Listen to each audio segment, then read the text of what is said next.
അപ്പോൾ രാവിലെ മക്കളെ വിടലെല്ലാം കഴിഞ്ഞ് ഒരു 10-10:30 അവരെ റൂമൊന്ന് നീറ്റാക്കാമെന്ന് വെച്ച് കയറിയതാണ്. മുകളിൽ ഫുള്ള് നീറ്റാക്കാനുണ്ട്. അപ്പോൾ അവരെ റൂമിൽ കയറി നോക്കിയാലുള്ള അവസ്ഥയായത്. എല്ലാ റൂമിലെ തലയാണും ഒരു 3 ഉള്ളൂ, ഒരു 4-5-6 ബെഡ്ഷീറ്റും എല്ലാം ആയിട്ടാണ് കിടക്കുക. അപ്പം രാത്രി ഫുള്ള് വരയും എഴുത്തും എല്ലാം ആയിട്ട് എല്ലാം ഇങ്ങനെ കടലാസെല്ലാം ആടി ഈടി ചുരുട്ടി കൂട്ടിയിടും ഇവർ. ഒരു രക്ഷയില്ല. പിന്നെ അങ്ങനെ അവർ പോയി കുറച്ച് ടൈം കഴിഞ്ഞാലാണ് ഞാൻ കയറിയത്. താഴെ കുറച്ച് പണിയുണ്ടായിരുന്നു. അപ്പോൾ അതെല്ലാം കഴിഞ്ഞിട്ട് കയറിയതാണ്. കയറി നോക്കുമ്പോഴുള്ള അവസ്ഥയാണിത്. അവൻ്റെ ഡ്രോയിങ്ങിൻ്റെ പുസ്തകം മാത്രം നല്ല നീറ്റായിട്ട് എടുത്ത് വെച്ചിട്ടുണ്ട്. ബാക്കിയെല്ലാം ഇതാ ഇവിടെ ഇങ്ങനെ കുത്തി വരഞ്ഞ് ഇട്ട് വെച്ചിട്ടുണ്ട്. പിന്നെ ലാപ്ടോപ്പും നല്ല നീറ്റായിട്ട് വെക്കും. അപ്പോൾ അങ്ങനെ ബെഡ്ഷീറ്റെല്ലാം തട്ടി വിരിച്ചിട്ടിട്ട് മാറ്റിയിട്ടൊന്നുമില്ല കേട്ടോ.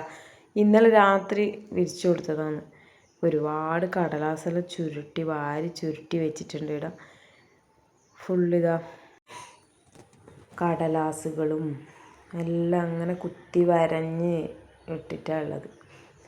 അപ്പോൾ ഇതല്ല കേട്ടോ ഇവരെ റൂം തൊട്ടപ്പുറത്തതാണ് ഇവരെ റൂം. ഇവരിവിടെയാണ് കിടക്കൽ.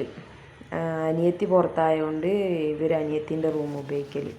ഇത് അനിയത്തിൻ്റെ റൂമാണ്. അപ്പോൾ അതൊരു വിധത്തിൽ അങ്ങനെ വൃത്തിയാക്കി ഇട്ടിട്ടുണ്ട്.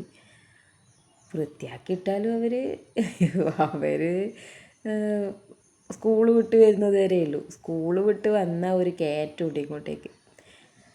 പിന്നെ ഒന്നും പറയാൻ പറ്റില്ല. അത് ഇങ്ങോട്ട് വലിച്ച് ഇതങ്ങോട്ട് വലിച്ച് ഇതങ്ങനെയല്ല അമ്മേ, ഇതാടെ ഉണ്ടായത് ഈടെ ഉണ്ടായത് എന്ന് പറഞ്ഞിട്ട് അങ്ങോട്ടും ഇങ്ങോട്ടെല്ലാം മാറ്റി നിറച്ചെല്ലാം. അപ്പോൾ ഈ ജനലെല്ലാം ഒന്ന് തുറന്ന് വെക്കാം. കർട്ടനെല്ലാം മാറ്റി ജനലെല്ലാം ഒന്ന് തുറന്ന് വെക്കാം. കുറച്ച് നേരം നല്ല നീറ്റായിട്ട് കിടക്കട്ടല്ലേ.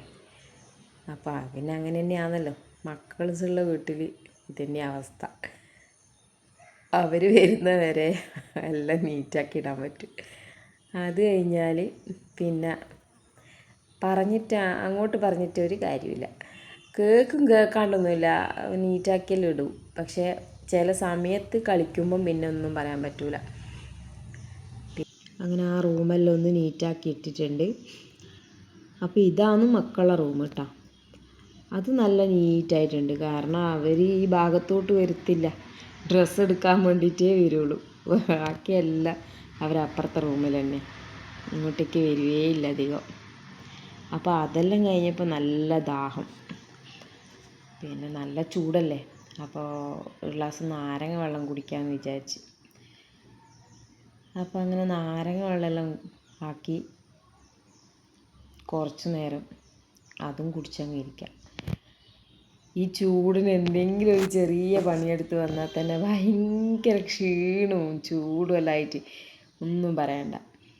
അപ്പോൾ കുറച്ച് നേരം വെള്ളമെല്ലാം കുടിച്ച് കുറച്ച് നേരം അങ്ങനെ ഇരുന്ന്. അപ്പം അത്രയേ ഉള്ളൂ വീഡിയോ.